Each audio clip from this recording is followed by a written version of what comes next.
اگر 100 روپیہ ان کو فنڈ ملا ہے ٹھیک، تو پنجاب حکومت کی جو کیپیسٹی تھی یوٹیلائزیشن کی وہ 40% ٹھیک ہے. اب صوبے کریں گے. ادھر میرے بھائی کچھ کہنا چاہ رہے ہیں. جی میرا تعلق پی ٹی سی ایل سے ہے. خالد بشیر میرا نام ہے.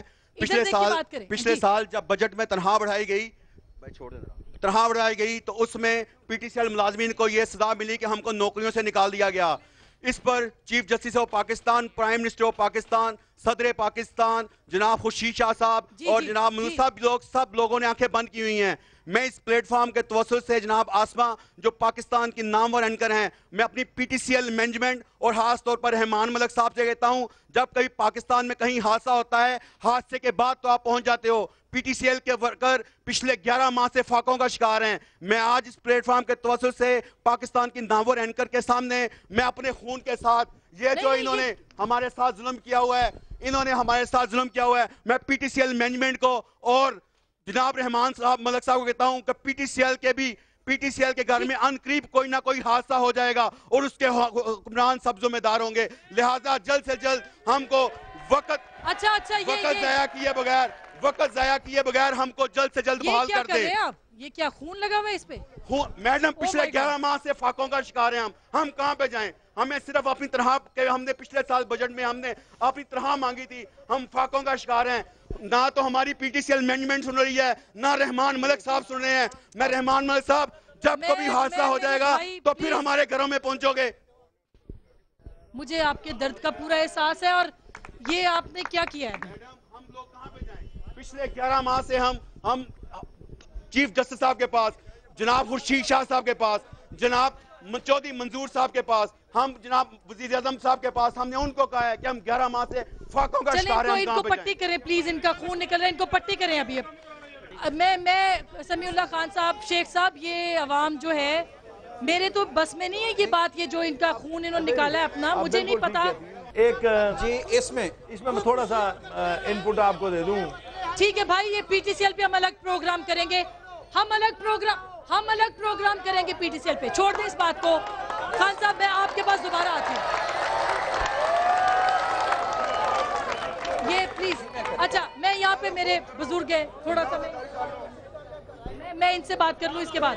یہ پلیز یہ پکڑیے گا، یہ پکڑیں پلیز. جی بسم اللہ الرحمن الرحیم.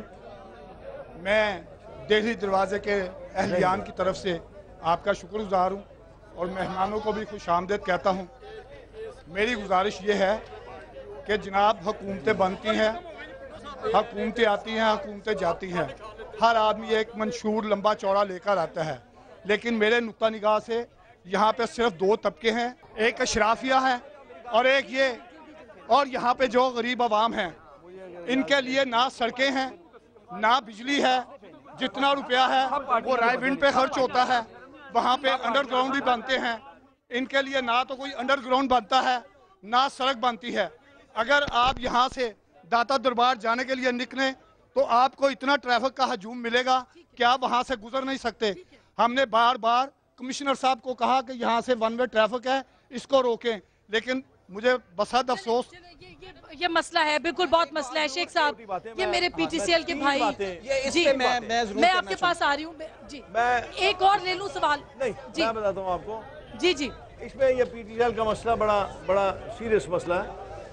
ایک پروگرام میں مجھے یہ ملے تھے، ٹھیک ہے، انہوں نے مجھے یہ اپنی ازجاج بتائی تھی، تو میں نے ان سے وعدہ کیا تھا کہ میں حکومت وقت کو جا کے آپ کی یہ بات پلیز ان کا کچھ کریں. یہ میرے بھائی، یہ بیچارے بیروزگار ہیں 12 مہینے. اب میں اس کا تھوڑا سا آپ کو تھوڑا سا اس کی بیک گراؤنڈ. اب بدقسمتی یہ ہے، بدقسمتی میں یہ کہوں گا کہ حکومت نے پی ٹی سی ایل جس ادارہ جو ایک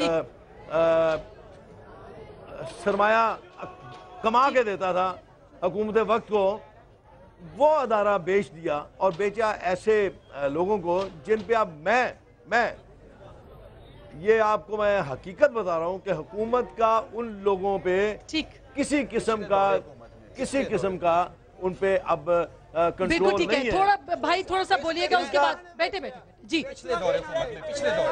جی اوکے بیٹھے. جی ٹھہرو گے مختصراً ذرا. جی پلیز.